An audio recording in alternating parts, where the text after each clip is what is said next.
aljanna da ruwan salsabilu da tufa da dabino da inibi walima nake so annabi Ibrahim ya kai akan wuta. Jibril ya aro ista'ari ya ce ya hayyu ya qayyum ya ɗebo wannan kaya ya kwance kullin jikin annabi Ibrahim ai ya jefa rigar ta tafi war ai sukub ta fada jikin annabi Ibrahim ya jefa tabarma ta tafi war ta shimfidu. Jibril ya ajiye kofin ɗas akan farantin aljanna ya zuba ruwan salsabilu ga tufa ga dabino ga inibi. Ai annabi Ibrahim yana fadawa sai ya ganshi da riga ya ganshi a kan shimfiɗa ga matashin kai ga na kafa. Ai annabi Ibrahim sai ya dau kafa ɗaya kawai sai ya dora ɗaya yana gatsar tufa ga kofin aljanna a hannun Ibrahim. Na maruzu ya hau saman wasumiya dan ya hango annabi Ibrahim wata irin ƙonewa yayi. Ai kawai sai ya ga Ibrahimu ba akan wutar ma shi walima yake. Yace wai ai ubangijin Ibrahim da za a bi shi da an ƙari da wasu abubuwa. To a takaice in datse ba tarihin annabi Ibrahim muke ba, a dan gutsurowa kai. Mala'ika Jibril ya ce na wahala a wannan. Abu na uku, mala'ika Jibril ya ce lokacin da Allah ya ce kafin leɓen annabi ya haɗe na sama da na ƙasa, to na ɗau zakaran nan na sama ta bakwai da tutsa da shi duniya. Ai annabi yana cewa zakara fito da izinin Allah. Ai mala'ika Jibril kawai sai bulutso da wannan zakara. Ai sai ga zakara ƙato ya fito daga cikin wannan dutsen. Kansa na azurfa ne, ƙirjinsa na zubar da ne, fuka-fukansa na yakuti ne, jelarsa tagwalce. Ai wannan zakara yana fitowa ya juya gabas, ya juya yamma. Annabi ya ce wane ne ni? Ya ce kai ma'aikin Allah ne. Ya ce in ka yadda ikiran sallah. Wannan zakara ya rangaɗa kiran sallah yana ƙarasawa ƙarshe sai ga farar wasiƙa ta azurfa ta fito daga bakin zakara. Ai annabi kawai sai liƙa hannunsa sai ya ɗauko wannan wasiƙa ya buɗe ta. To annabi ba shi ya karanta wasiƙar ba wani sahabi ne ya karanta ba, a'a wasiƙar ita ta karanta kanta da kanta la ilaha illallah muhammadu rasulullahi. Annabi ya ce to Aba Jahal yayi, Aba Jahal ya ce yayi yadda duk muke so ka yi haka kai, to a mai da wasiƙar. Annabi ya ninke, Aba Jahal ya ce a'a ba ninke ta za ka yi ba, ai a buɗanta a warwaranta za a sa.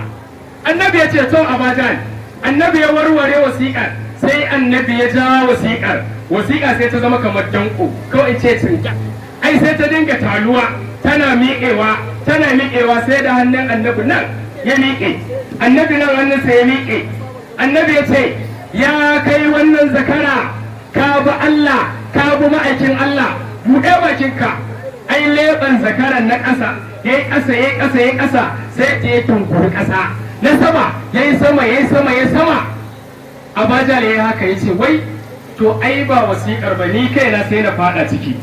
Annabi ya ce buɗe. Ai yana buɗewa annabi ya ɗau wasiƙar sai ya ɗora akan harshen zakara, tamkar ka ɗora ƙwayar alkama a harshen ka, haka wasiƙar ta zama a bakin zakara.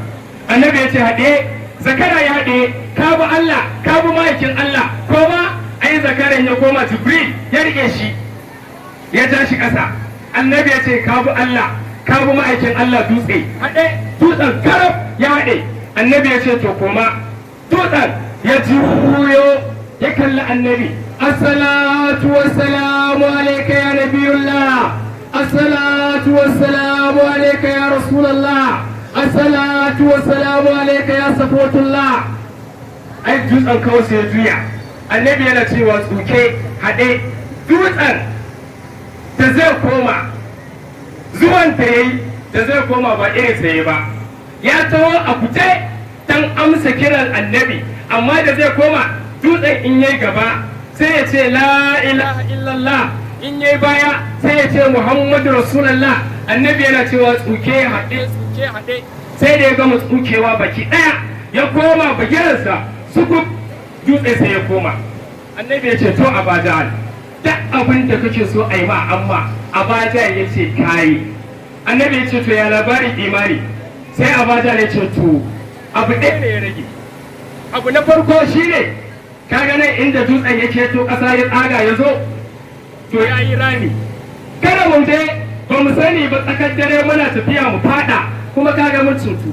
Annabi ya ce wannan ne ai annabi sai sunkuya sai ya tuntsi ƙasa ya ce bismillah. Annabi yana watsa far ai wajen kawai sai ɗinke kansa da kansa. Annabi ya ce to Abaja ya labarin imani. Abaja ya ce to kaga yanzu ka sanya za a yi za mu je darin na dawa za mu zauna mu tattauna mu ga wai wannan a'a kankali zai ɗauka ko ba zai ɗauka ba, sihiri ne ko tsafi ko rufa ido. To a takaice in datse saboda yanayin lokaci ga malam a zaune. Annabi alaihi salatu wasalam ya juya ya tafi, an samu masu imani da yawa. Abajan ana shiga gidan tattaunawa ya ce ina asi ya ce gani, ya ce ɗauki diga ka je ka fasa dutsen ka ɗebo wannan zakara a zo a yanka a fige a gasa a kirawo annabi a ce in shi annabi ne ya tashe shi. Ka zama hukaci kai da aka yi ma wancan bai ishe ka ba sai an ma wannan. To a ƙarshe ya aka yi ai mala'ika jibril yana zuwa a yaron Abaja al'asi yana zuwa didiga da ya fasa sai ya ga dutsen ɗan ƙarami ne zakaran babu. Sai da ya ce ya ubangida Amr ibn Sham ai an je an duba dutsen ƙarami ne kuma babu zakaran. Abaja ya ce kun ji na gaya muku daman na faɗa wannan rufa'ida ne da a gaban annabin ne dutsen ya tsayi ya faɗi ya girma zakaran ya fito amma yanzu babu. Sai wani yaron Abaja ya ce a'a ni ina ganin girman annabin da darajar annabin da alfarma annabin a wajen ubangijinsa shi yasa ya haka. Abaja da ce to kai munafiki ne, duk yadda aka yi akwai wannan annabin a zuciyarka. Abaja ya samu igiya tarama ya sa a nan wuyarsa ya matse shi sai da ya faɗi ya mutu. Labari ya zo wajen annabi, annabi ya ce ya mutu ɗan aljanna. Saboda me ya hararo annabi yana da girma a wajen Allah.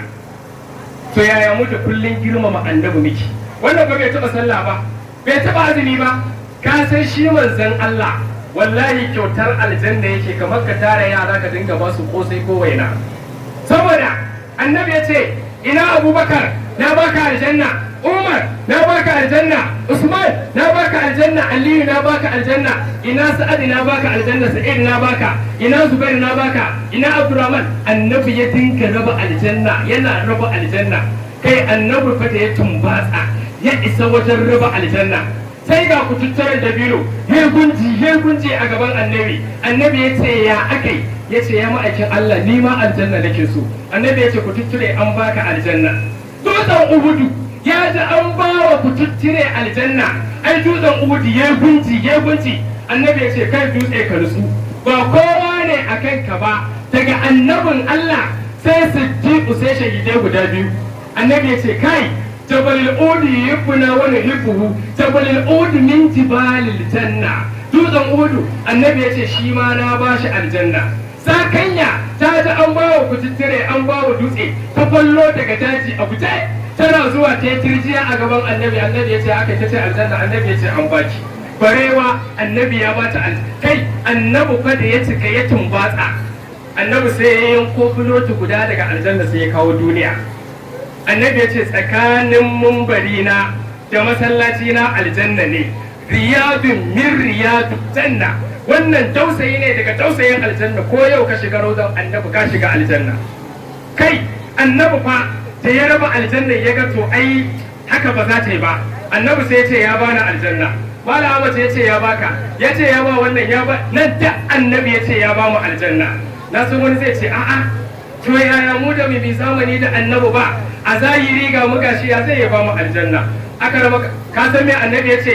Annabi cewa kullu ummati yadkhuluna aljannata illa man aba. Annabi ya ce duk al'umma ta za ta shiga aljanna sai wanda ya ki.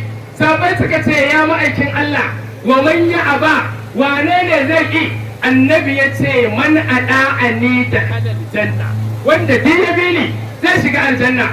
koma alqur'ani. Allah ce wai wa man yuti Allah war rasula, Allah ce duk wanda